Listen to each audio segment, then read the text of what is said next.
bendiga. Les voy a pedir a mis hermanos que se puedan voltear tantito para estar todos atentos al mensaje en esta tarde, para verlos todos de frente, ¿verdad? Le damos la bienvenida a amigos que nos visitan en esta tarde. Sean bienvenidos. Es un honor, es un gran gozo, un gusto estar aquí con ustedes en esta ocasión, en la casa de nuestra hermana Vera, nuestro hermano José. Dios les bendiga, ¿verdad? En esta tarde, hermanos, vamos a meditar en una meditación que se titula La unidad en Cristo. ¿Sí? El día de hoy vamos a analizar este tema acerca de la unidad en Cristo. Y le voy a pedir que me acompañe a abrir sus Biblias, por favor. Vamos a abrir las Biblias, hermanos. En 1 Corintios, capítulo 1, versículo 1 al 17. Le voy a pedir que me acompañe en la lectura, por favor. 1 Corintios, capítulo 1, versículo 1 al 17.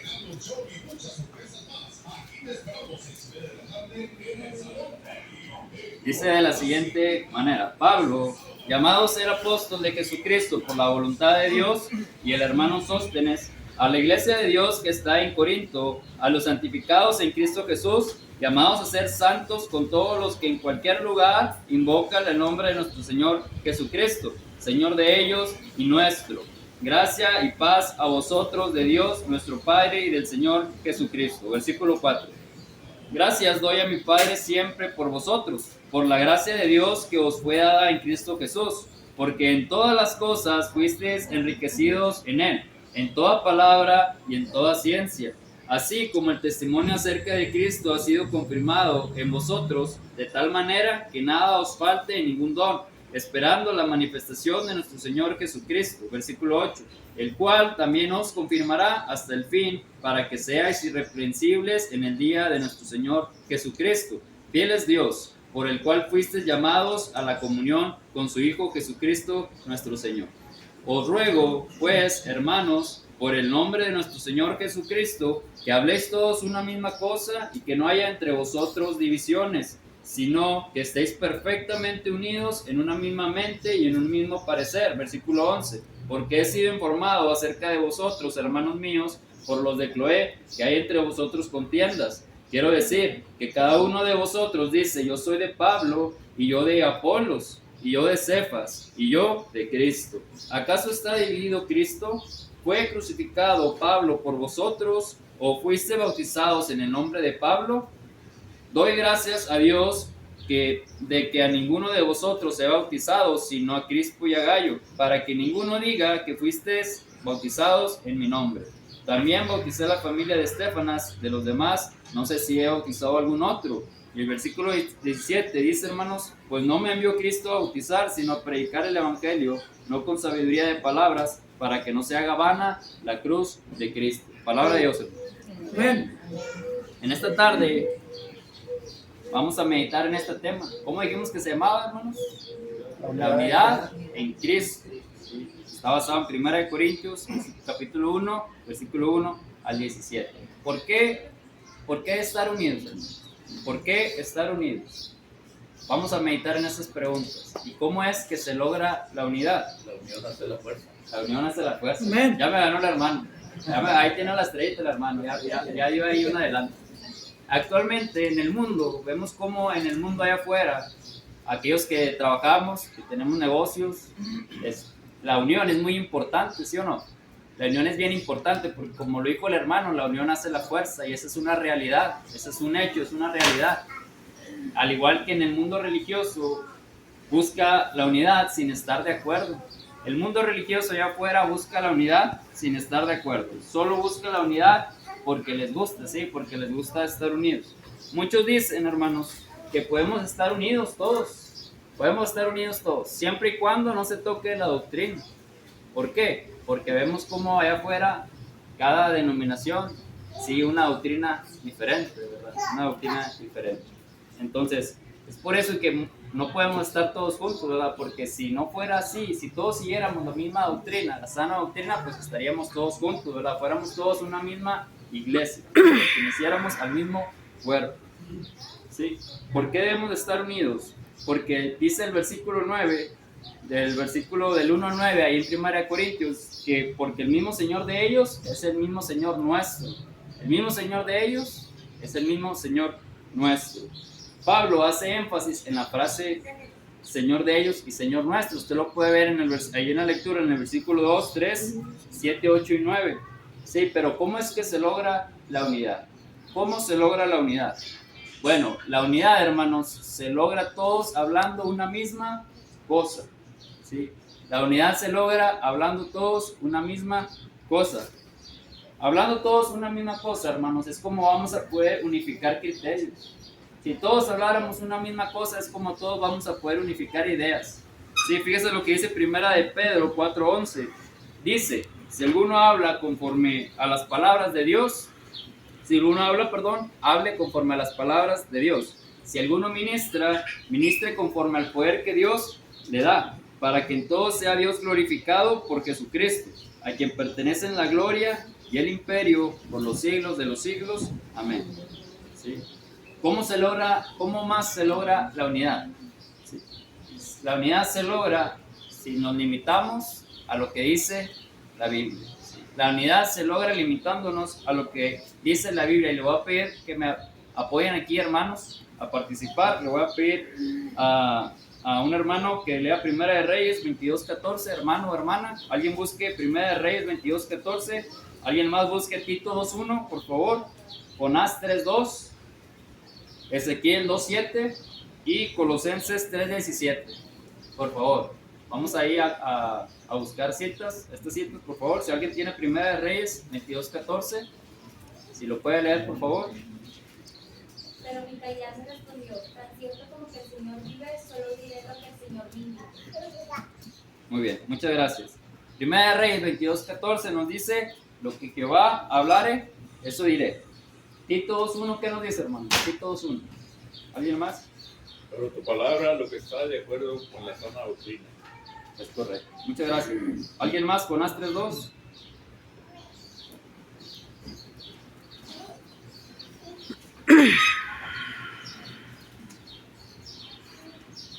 ¿Quién lo tiene, hermanos? Jonás 3:2.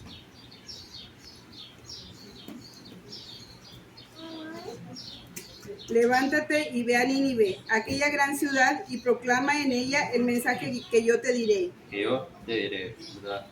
Ezequiel 2:7, por favor.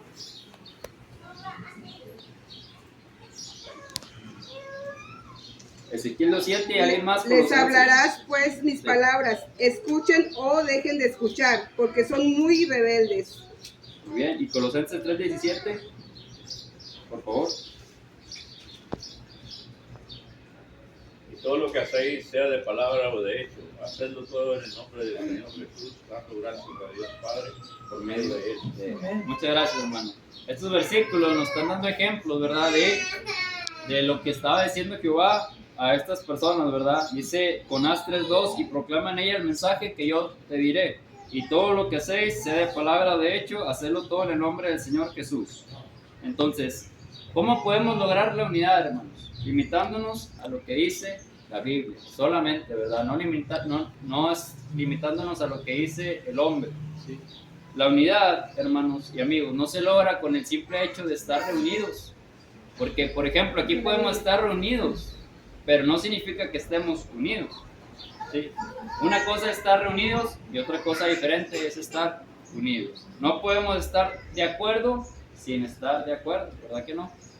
Todos debemos estar en una misma mente y en un mismo parecer, porque somos miembros del mismo cuerpo, ¿sí? Amén. Entonces, ¿cómo más se logra la unidad? De acuerdo al pasaje que vimos aquí en 1 Corintios 1:17, la unidad se logra no habiendo divisiones. ¿Por qué se daba la división en Corinto?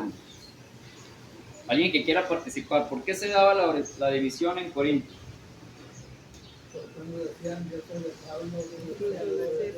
Es correcto, había pleitos. En el versículo 11, si usted lo lee, ¿verdad? Vamos a leerlo, por favor. Ahí sí, si usted no perdió la lectura, dice, ahí en 1 Corintios 1:11 dice, porque he sido informado acerca de vosotros, hermanos míos, por los de Cloé, que hay entre vosotros contiendas, ¿verdad? Hay pleitos, hay diferencias. Entonces, la división en Corinto se daba porque había pleitos, versículo 11. Y la división en Corinto también se daba porque había partidismo. Había partidismos, había competencias. En el versículo 12 al 17 como dijo el hermano, unos decían ser de Apolos, otros de Cefas, ¿verdad? Otros de Pablo, perdón, otros de Cristo. Sí, había esa diferencia, ese partidismo, unos decían ser de uno, otros de otro, ¿verdad? Siendo todos miembros de un mismo cuerpo, había esas divisiones, esa competencia. ¿Sí? La unidad se logra no habiendo divisiones. El problema de ellos, hermanos, de esta iglesia en Corinto, ¿verdad? Es que el problema principal de ellos era el orgullo. El orgullo les hacía pensar que no deberían de dejarse, ¿sí? Que ellos no deberían de dejarse, ellos deberían ser quienes tuvieran la razón, ellos deberían ser los que siempre se salgan con la suya. El orgullo a nosotros, hermanos, muchas veces nos hace pensar en la iglesia que tenemos que salirnos con la nuestra. El orgullo nos hace pensar que debemos buscar siempre los primeros lugares, siempre buscar el reconocimiento, ¿sí? Eso es lo que nos hace el orgullo. El orgullo nos hace pensar que las cosas se tienen que hacer como yo diga, como nosotros decimos y no como dicen los demás. Fíjese lo que nos hace hacer el orgullo, lo que nos hace sentir el orgullo, ¿sí? Fíjese lo que dice Salmos 73:8. Se mofan y hablan con maldad de hacer violencia, hablan con altanería. Mientras no dejemos el orgullo, hermanos, las divisiones en la iglesia no se acabarán. ¿Sí? Las divisiones en la iglesia siempre van a existir. Por eso es importante hacer el orgullo a un lado, porque el orgullo no nos lleva a nada bueno. Y fíjese lo que dice, debemos de estar todos perfectamente unidos, en una misma mente. Fíjese lo que dice Filipenses 2:5 al 8, lo vamos a leer. Filipenses 2:5 al 8. Acompáñenme en la lectura, por favor. Dice de la siguiente manera: haya pues entre vosotros este sentir que hubo también en Cristo Jesús, el cual, siendo en forma de Dios, no estimó el ser igual a Dios como cosa a que aferrarse, sino que se despojó a sí mismo, tomando forma de siervo, hecho semejante a los hombres, y estando en la condición de hombre, se humilló a sí mismo, haciéndose obediente hasta la muerte y muerte de cruz. Sí, Filipenses 2:5 al 8. Dice el ejemplo, ¿verdad?, de Cristo, como Él siendo Dios, ¿sí?, estando centrado a la diestra del Padre, siendo Dios, vino al mundo y se humilló, ¿verdad? Se hizo forma de hombre, se humilló a sí mismo, fue pisoteado, fue humillado. ¿Sí? Le dijeron que él era un mentiroso, él era un falso profeta, lo humillaron, ¿verdad? ¿Él qué necesidad tenía de hacer eso? Pues ninguna, ¿verdad? Pero lo hizo por amor a usted y por mí, ¿sí? Y nos dejó una gran lección, porque nos estaba enseñando a ser humildes, ¿verdad? La humildad. Nosotros somos cristianos, ¿verdad? ¿Qué significa la palabra cristiano? Hermano Benjamín. Seguidor de Cristo, ¿verdad? La palabra cristiano es seguidor de Cristo. Entonces, qué mejor ejemplo que el de nuestro Señor Jesucristo, ¿verdad? Que nos enseñó a ser humildes. Debemos de estar todos perfectamente unidos en un mismo parecer. La humildad, hermanos, se requiere para resolver desavenencias, resolver desacuerdos. La humildad es necesaria para ceder en cuestiones de prácticas o de opinión, ¿sí? No siempre yo voy a tener la opinión, ¿sí? Muchas veces alguien va a tener una opinión mejor que la mía, ¿verdad? Y para eso se requiere la humildad, para ceder el lugar, ceder la opinión, estar de acuerdo en que el hermano tuvo una mejor opinión, ¿verdad? O en que la opinión del hermano o la hermana es mejor que la mía. Entonces hay que estar todos en una misma mente. La humildad se requiere también para reconocer que estamos equivocados, ¿sí?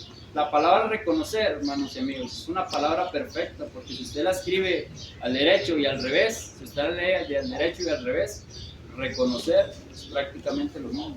Si usted la lee de principio a fin y de fin a principio, va a decir exactamente lo mismo, reconocer. Debemos de estar en un mismo parecer, ¿sí? La palabra parecer, esta frase, el mismo parecer, proviene del griego gnome, ¿sí? G-N-O-M-E, que significa voluntad, propósito, opinión, consentimiento o deseo. ¿Por qué Cristo tuvo ese sentir, esa voluntad, ese deseo o ese propósito? ¿Qué dice Romanos 5:8? Alguien que se lo sepa de memoria, Romanos 5:8. Mas Dios muestra su amor para con nosotros, en que siendo aún pecadores, Cristo murió por nosotros, ¿verdad? Cristo nos amó. Y Juan 3:16, De tal manera amó Dios al mundo que ha dado a su Hijo Genito, unigénito para que todo aquel que en él cree no se pierda, mas nos tenga tenga vida vida eterna. eterna, ¿verdad? Es una gran muestra de amor, una muestra de amor, ¿verdad? Que Dios mandó a su Hijo a morir por nosotros. Entonces, mientras tú y yo, hermano, hermana, mientras usted y yo actuemos con amor, la unidad se va a lograr, ¿sí? Las cosas se van a llevar a cabo, las cosas van a salir adelante. Y fíjese lo que dice Filipenses, lo vamos a leer, Filipenses, capítulo 2, versículo 1 al 8. Filipenses, capítulo 2, versículo 1 al 8. Dice de la siguiente manera: por tanto, si hay alguna consolación en Cristo, si algún consuelo de amor, si alguna comunión del Espíritu, si algún afecto entrañable, si alguna misericordia, completad mi gozo sintiendo lo mismo, teniendo el mismo amor, unánimes, sintiendo una misma cosa. Nada hagáis por contienda o por vanagloria, antes bien con humildad, estimando cada uno a los demás como superiores a él mismo, no mirando cada uno por lo suyo propio, sino cada cual también por lo de los otros. Haya pues en vosotros este sentir que hubo también en Cristo Jesús, el cual, siendo en forma de Dios, no estimó el ser igual a Dios como cosa a que aferrarse, sino que se despojó a sí mismo, tomando forma de siervo, hecho semejante a los hombres, y estando en la condición de hombre se humilló a sí mismo, haciéndose obediente hasta la muerte y muerte de cruz. ¿Sí, hermano? Sí, hermano, no se equivoca, ahorita que estamos hablando de esto de la unidad, es que a nosotros como cristianos, para que sigamos con esta misma mente, esto me parece que sigamos, nunca terminamos de hacer lo que Dios quiere que hagamos. Siempre hay algo que hacer, y si creemos nosotros que ya hicimos, hay que buscar hacer. Veíamos ayer la clase con el hermano Isidoro ayer. Hay muchas cosas que podemos hacer, pero nunca se sienta inutilizado. Y en eso, ¿no? Siempre vamos a estar en una misma mente y en un mismo parecer, porque vamos a hacer lo que los demás hacen. No dejar, si los demás lo hacen, lo hago, y si no lo hacen, pues no lo hago. No. Hay que hacerlo nosotros y hay que poner el ejemplo nosotros. No puede ser posible que hermanos más jóvenes en la iglesia, más recién bautizados, nos pongan el ejemplo a hermanos más grandes, ¿verdad? Que nos estamos quedando atrás. Entonces eso es parte, hermanos, del trabajo de cada uno de nosotros como hijos de Dios. Correcto, amén. Muchas gracias, hermano, por su comentario. Entonces, mientras usted y yo, hermano, actuemos con amor, la unidad se va a lograr. Las cosas se van a llevar a cabo, ¿sí? Como conclusión, hemos visto en este tema que fue la unidad en Cristo, la unidad en Cristo. 1 Corintios 1, 1 al 17. ¿Por qué debemos estar unidos? ¿Por qué debemos estar unidos, hermano José? Unidos a la fuerza, ¿verdad? Porque si estamos unidos, las cosas se van a llevar a cabo, ¿verdad? El trabajo, las cargas se van a aligerar, todo se va a llevar a cabo. Vamos a estar todos en una misma mente y en un mismo parecer, ¿sí? Y como miembros de un mismo cuerpo debemos de estar todos unidos, ¿verdad? Debemos de estar unidos. Si el cerebro no se pone de acuerdo con la mano y le da una indicación y la mano hace lo que él quiere, pues entonces el cuerpo no funciona, ¿verdad? Si el cerebro le dice camina para atrás y las piernas se van para adelante, entonces pues no va a funcionar ese cuerpo, ¿verdad? Debemos de estar todos en una misma mente y en un mismo parecer. ¿Por qué debemos de estar unidos? Porque el mismo Señor de ellos es el mismo Señor nuestro, dice Pablo. El mismo Dios. ¿Cómo se logra la unidad? ¿Hablando todos una misma cosa? ¿Están todos en un mismo mente y en un mismo parecer? ¿Cómo se logra la unidad? No habiendo divisiones. ¿Sí? Ser humildes, amándonos, ¿verdad? Humillarnos. Dice, no recuerdo el versículo, pero dice, someteos unos a otros. ¿Sí? No porque yo sea más grande y alguien más joven, yo no me voy a someter a él, porque todos somos miembros del mismo cuerpo. Y ni yo como joven, que yo tengo muchas cosas que aprender todavía, no me voy a someter a un hermano más grande que tiene más experiencia, ¿verdad? Debemos de seguir los consejos. Vimos cuando fue la reunión en la casa del hermano Jorge, ¿verdad? Si usted se acuerda, vimos el tema, la importancia de un buen consejo, y hablamos el consejo, ¿verdad? Así que si alguien nos da un consejo es porque nos aprecia, porque nos quiere, porque nos estima, ¿verdad? Y quiere que seamos mejor. ¿Y cómo más se logra la unidad, hermanos? Estando perfectamente unidos, ¿verdad? Reconocer. Recuerde que la palabra reconocer es una palabra perfecta, porque al derecho y al revés dice prácticamente lo mismo. ¿Sí? Esperando que este tema haya sido de beneficio, provecho para cada uno de nosotros, que lo pongamos en práctica, que lo atesoremos en nuestros corazones, ¿verdad? Y que nos haya servido para nuestro crecimiento espiritual. Que Dios los bendiga. Dejamos el En el amor no hay temor.